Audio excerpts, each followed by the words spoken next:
Tu peux rater un travail à cause de ton caractère.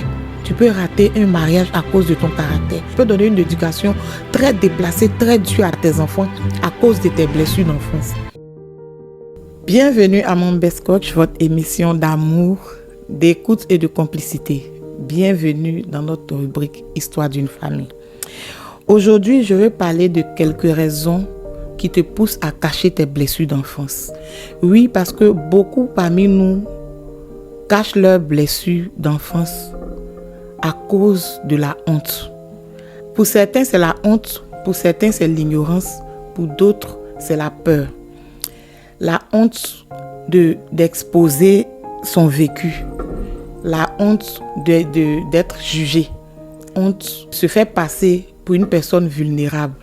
À cause de cette honte-là, certaines personnes n'aiment pas aborder leur passé douloureux. Ça fait que souvent, la situation est là. Elle te dévore petit à petit. Tu sais ce qui se passe, mais tu ne veux pas en parler parce que tu as honte d'être jugé.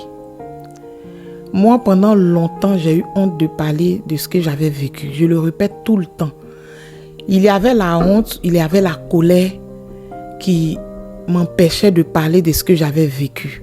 Et le plus gros problème dans tout ce qui s'est passé, c'est que j'ai vécu cette situation dans l'enfance, j'ai grandi avec, ça a créé en moi des traits de caractère, ça m'a transformée, ça a fait de moi celle que je n'étais pas, jusqu'à ce que je rencontre le Seigneur, jusqu'à ce que le Seigneur mette devant moi des personnes de destinée.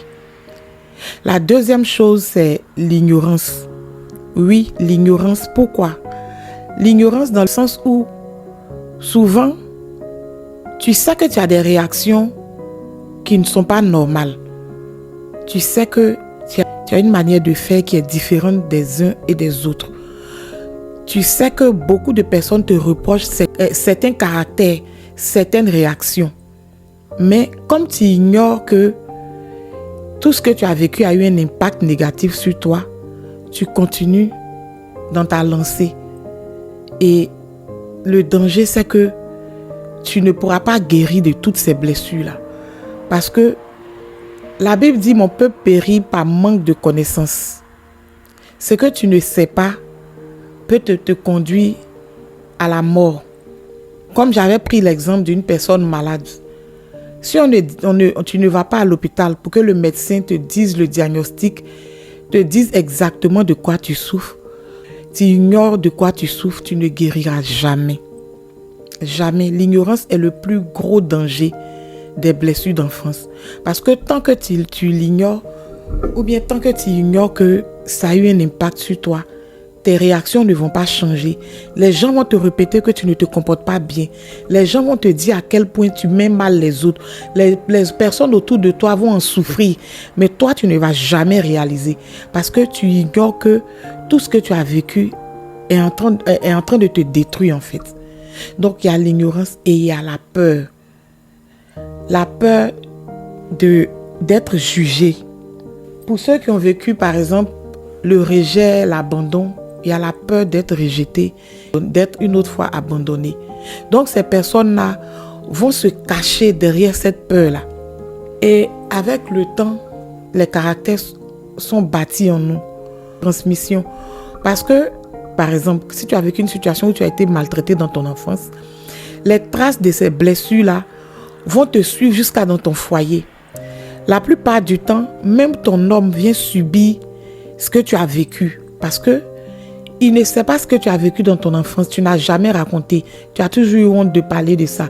Ou bien tu as ignoré que ça t'a impacté. Ou bien même que tu as eu peur d'en parler. Avec le temps, ces personnes avons subi. Il y a une tante qui avait rendu un témoignage sur les violences conjugales. Comment est-ce qu'elle a été avec quelqu'un qui la battait tout le temps. Et quand elle a fait sa rencontre, où elle s'est mariée, la personne avec qui elle était une personne douce. Et elle, à force d'avoir subi cette violence-là, elle a eu un caractère de personne très chaude, très colérique. Elle se faisait tout avec la force. Il a fallu que ce monsieur-là soit vraiment l'homme que Dieu avait prédestiné pour elle. pour comprendre, essayer de comprendre pourquoi elle fonctionnait comme ça, pour l'accompagner, pour l'aider, jusqu'à ce qu'elle puisse sortir de là. Heureusement qu'elle a eu le courage d'expliquer sa situation plus tard au monsieur qui, lui, l'a aidé. Mais sinon, ce monsieur-là allait être l'une des personnes qui allait subir ce qu'elle avait vécu par son passé. Les enfants allaient subir parce qu'elle n'allait pas être une maman qui allait être très attentive. Donc, tes blessures que tu caches vont te détruire et vont détruire la vie de tes enfants. Aussi longtemps que Moïse avait caché l'Égyptien qu'il avait tué, il continuait de toujours vouloir réagir de la même manière, vouloir toujours défendre. Mais le jour qu'il a su que ses frères hébreux l'avaient vu, il a fui. Quand il a fui, il est arrivé chez Jéthro. C'est chez Jéthro qu'il a reçu sa transformation. Il a découvert qu'il avait commis un acte qui n'était pas bon.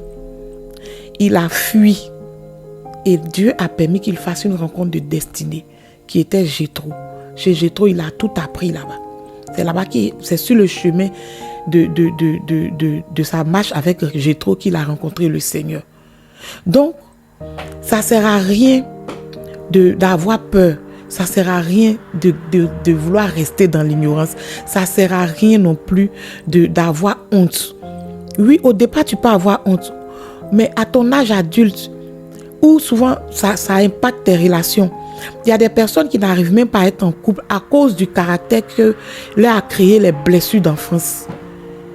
Oui, parce que moi, par exemple, j'étais une personne très colérique. Quand je me fâche, on ne peut pas me maîtriser. Je n'ai pas dit que je ne me fâche plus parce que je reste un être humain. Mais aujourd'hui, je peux dire que j'ai le contrôle sur mes réactions par rapport à ce que j'étais avant. Je ne voulais pas, j'étais devenue instable. Je prends toujours mon exemple parce qu'aujourd'hui, celle qui est en train de parler est une personne qui a vécu la situation, qui sait exactement de quoi elle parle. Je sais de quoi je parle quand je parle de la honte nous empêche de parler de nos blessures, la peur nous empêche de parler de nos blessures, l'ignorance nous empêche de découvrir que nous sommes des personnes blessées. Oui, parce que si tu ignores, tu ne découvriras jamais l'impact que tes blessures ont eu sur toi.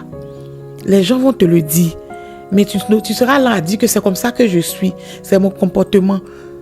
Mais hey, tu peux rater un travail à cause de ton caractère. Tu peux rater un mariage à cause de ton caractère. Tu peux donner une éducation très déplacée, très dure à tes enfants à cause de tes blessures d'enfance. Voilà où vient la partie où je parle de transmission. Moi, je vous invite à vous abonner à cette plateforme. Je vous invite à rentrer en contact avec l'équipe de Mom Best Coach. Je vous invite à écouter chacune des vidéos, à laisser vos commentaires pour qu'on puisse avoir des conversations, pour qu'ensemble, nous puissions découvrir l'impact que les blessures d'enfance ont eu sur vous. Tu peux être là, tu vas penser que tu es normal. Moi, je vous assure que c'est avec le temps que je découvre. Je n'ai même pas encore fini parce que chaque jour, je me rends compte par les enseignements que je reçois par le Saint-Esprit que, ah bon, donc tel comportement que j'avais par le passé venait de cette situation que j'avais vécue. Chaque jour maintenant, j'arrive à mettre un accent sur tout ce que j'ai vécu et sur les caractères que ça a bâti sur moi. Donc du coup, j'ai maintenant le contrôle sur mes caractères, sur ma manière de réagir en fonction des situations. Et ça m'aide beaucoup. Je peux dire que je suis aujourd'hui guérie de mes blessures d'enfance. Ça ne veut pas dire que je ne suis pas une personne qui se met en colère. Oui, je suis un être humain, ça peut arriver. Mais aujourd'hui, j'ai la même mise sur ma manière de réagir. Aujourd'hui, j'ai un raisonnement différent d'une personne qui peut-être lui aussi a été blessée dans son enfance. Je comprends plus les réactions des personnes en face de moi à cause de ce que j'ai vécu. Donc, ça peut t'aider dans le sens où tu peux faire une rencontre d'une personne qui lui aussi a été blessée dans son enfance. Tu ne maîtrises pas son caractère. Tu ne sais pas comment il réagit. Il s'énerve pour tout et pour rien. Un petit truc que tu ne peux pas imaginer l'énerve. Tu pourras au moins détecter de là d'où viennent toutes ces réactions. Ça pourra aider ton couple. Ça peut être ton cas, ça peut être le cas de la personne avec qui tu es. C'est la raison pour laquelle je vous invite à ne pas cacher vos blessures d'enfance, à ne pas avoir honte, à ne pas rester dans l'ignorance. Parce que au sortir de là, toute une génération peut être détruite. Toi, tu as été déjà brisé dans ton enfance. Ne permets pas que par toi, tes enfants puissent être brisés. Soyez bénis. Shalom chez vous. Dans cette vidéo, nous parlons de l'impact des blessures cachées sur notre caractère, l'importance de contrôler nos émotions et nos réactions, les conséquences des blessures non guéries dans nos foyers et pourquoi reconnaître son histoire est une étape vers la guérison. Faire semblant d'être fort ne guérit pas les blessures. Dieu peut nous aider, mais nous devons aussi accepter de mettre des mots sur ce que nous avons vécu. Nos blessures peuvent expliquer certaines réactions, mais elles ne doivent pas diriger notre avenir. Guérir, c'est apprendre à ne plus laisser notre passé parler à notre place.